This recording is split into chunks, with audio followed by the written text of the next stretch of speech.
Bonjour, bienvenue à toi aujourd'hui en ce lendemain de la Pentecôte.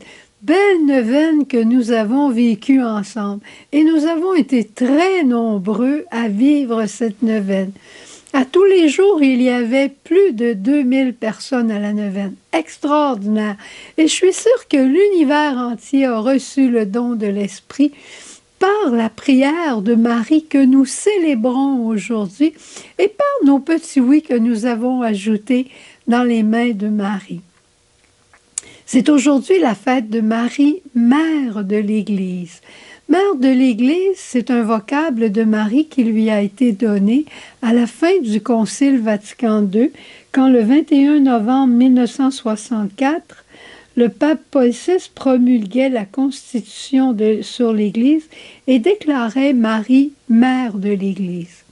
Mais encore, c'était un vocable qui était doux au cœur de l'Église, mais le 11 février 2018, le pape François demande que l'Église célèbre la mémoire de Marie, mère de l'Église, au lendemain de la Pentecôte, parce que l'Église naissait au lendemain de la Pentecôte. L'Église est née aussi au pied de la croix, et c'est tout un même mystère, hein? Pâques, l'Ascension, la Pentecôte, c'est tout un même mystère, c'est le mystère pascal. Pour bien comprendre cette fête, il faut se retourner un peu dans le temps et se rapporter à l'incarnation, où Jésus, le Verbe de Dieu, vient s'unir à notre humanité en prenant chair dans le sein de Marie. Et à ce moment-là, le Fils de Dieu, en quelque part, s'unit à chaque homme. Mais c'est plus spécialement au pied de la croix que Jésus donne la naissance, le baptême à chaque homme pour qu'il s'unisse à lui. Jésus est venu pour s'unir à l'humanité.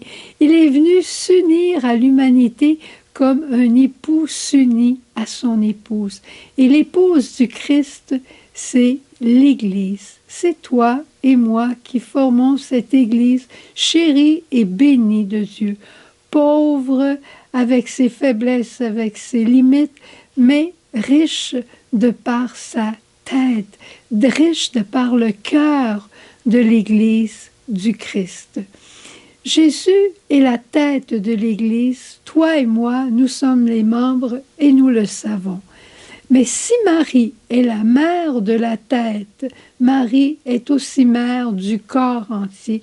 Et c'est à ce juste titre aussi qu'elle est mère de l'Église. Mais regardons un petit peu ensemble Marie au jour de la Pentecôte. Parce que ce que Marie a fait au jour de la Pentecôte avec les disciples, elle veut maintenant le faire avec chacun de nous. Elle les a rassemblés dans un lieu sacré. Ils étaient rassemblés au Cénacle, le lieu de la première Eucharistie. Pensons-y, la première Eucharistie célébrée par Jésus dans ce lieu qui s'appelle le Cénacle. Et là, Marie, dans ce lieu sacré, rassemble les apôtres, comme Jésus a demandé même aux apôtres, rassemblez-vous avec Marie au milieu de vous. Et Marie a dû les garder dans un climat qu'on appellerait de Nazareth, un climat où il faisait bon vivre, un climat de paix, de silence, un climat de joie, de fraternité, un climat qu'on appellerait à Myriam d'une communiothérapie où on se guérit les uns les autres par notre amour fraternel, un foyer de communion, un foyer de miséricorde. Que ça devait être bon d'être rassemblés autour de Marie. Et là, qu'est-ce que Marie faisait? Moi, je suis certaine que Marie leur a dit bien souvent, comme aux serviteurs de Cana, faites tout ce que Jésus vous dira. Tout ce que Jésus vous a dit, eh bien, c'est ça qu'il faut faire maintenant. Mais les apôtres n'avaient pas tout compris, les paroles de Jésus. Alors Marie devait continuer à les expliquer comme elle nous les explique à tous les jours quand on lui demande « Marie, qu'est-ce que cela veut dire? Qu'est-ce que je peux faire?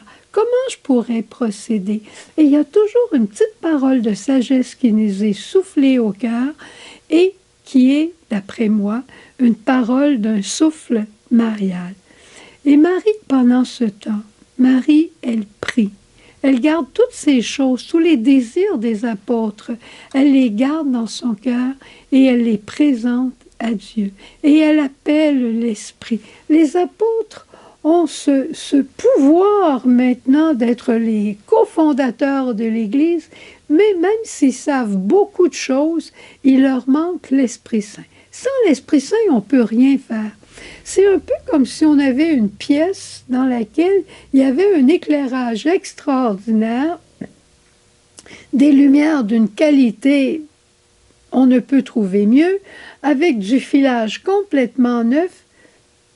Tout est en potentialité, comme je dis des fois, c'est de l'énergie potentielle, mais ça va devenir de l'énergie cinétique, ça va devenir vivant, ça va devenir actif au moment où on va peser sur le bouton, sur le commutateur et tout va s'allumer.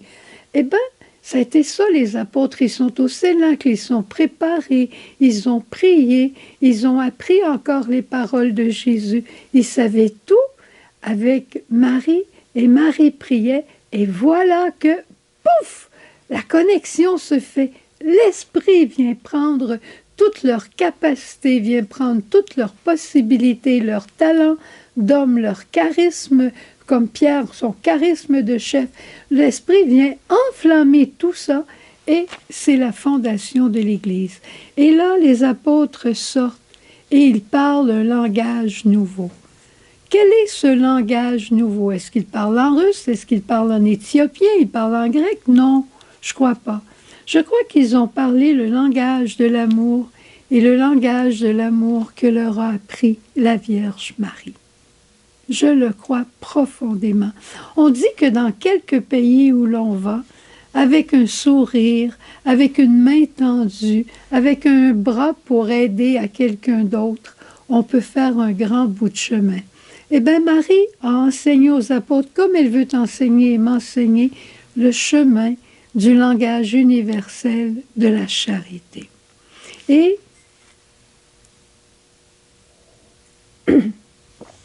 l'histoire de l'Église nous montre comment la fréquentation de la Vierge Marie est loin d'éloigner nos cœurs de Jésus. Au contraire, Marie nous rapproche de Jésus. Et le Concile Vatican II nous a tellement demandé de regarder Marie, de la contempler et de chercher à imiter sa foi. Et je dirais, Sœur Jeanne nous a incité beaucoup à porter en nous notre consécration mariale comme un trésor, comme un joyau de grand prix. J'appartiens à Marie et j'agis comme elle agirait et je me laisse enseigner et former à l'école de Marie de Nazareth comme Jésus a été formé. Et une chose assez étonnante qui va certainement te surprendre, peut-être pas, mais qui va te faire plaisir à entendre, c'est qu'on dit qu'il y a des sociologues qui s'étonnent de l'impact d'une spiritualité mariale auprès de chrétiens qui ont vécu de la violence, de l'emprisonnement, la pauvreté, toutes sortes de persécutions. Ces peuples qui ont vécu la persécution, et on n'a qu'à penser à une communauté qu'on connaît très bien, nos frères, nos sœurs en Haïti, qui ont connu toutes les misères du monde, mais c'est un peuple marial, c'est un peuple où la Vierge Marie est au-devant. Eh bien, ce peuple-là a gardé la foi en un seul médiateur, Jésus. C'est un peu comme cette image, cette belle image mosaïque qu'on retrouve à Rome, à la place Saint-Pierre. C'est Jean-Paul II qui l'a fait mettre là, Marie, mère de l'Église, avec son totus tuus, sa devise, tout à toi Marie. Jean-Paul II a connu la douleur intérieure d'avoir perdu sa maman, d'avoir perdu son papa, son frère, d'avoir vécu la guerre. Mais il s'est attaché à Marie avec une force incroyable. Et jusqu'à la fin, elle l'a conduit à la sainteté. Alors, nous aussi, prions la Vierge Marie comme mère de l'Église aujourd'hui. Prions-la pour qu'on soit unis. Dieu nous a fait le don de l'Esprit hier pour que notre Église devienne véritablement une famille avec une mère qui s'appelle la Vierge Marie. Marie, Mère de l'Église, prie pour nous.